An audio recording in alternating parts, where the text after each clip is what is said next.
আমি প্রধানমন্ত্রিত্ব চাই না, আমরা দেশের মানুষের অধিকার চাই।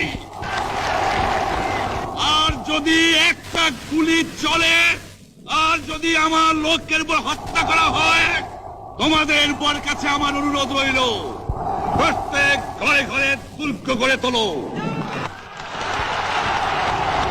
তোমাদের যা কিছু আছে তাই নিয়ে শত্রুর মোকাবেলা করতে হবে,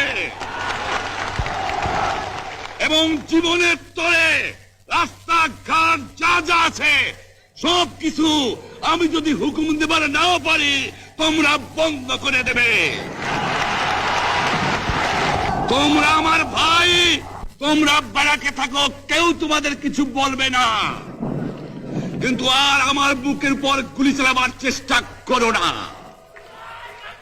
ভালো হবে না।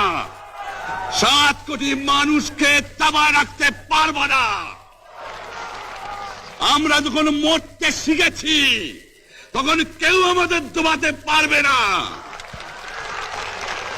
যে পর্যন্ত আমার এই দেশের মুক্তি না হবে, খাজনা ট্যাক্স বন্ধ করে দেওয়া হলো, কেউ দেবে না।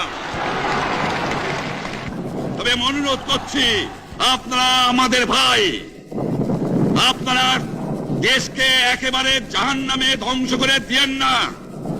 জীবনে আর কোনোদিন আপনাদের মুখ দেখা দেখি হবে না। যদিও আমরা শান্তিপূর্ণভাবে আমাদের ফয়সলা করতে পারি, তাহলে অন্তপক্ষে ভাই ভাই হিসেবে বাস করার সম্ভাবনা আছে। সেই জন্য আপনাদের অনুরোধ করছি, আমার এই দেশে আপনারা মিলিটারি শাসন চালাবার চেষ্টা আর করবেন না।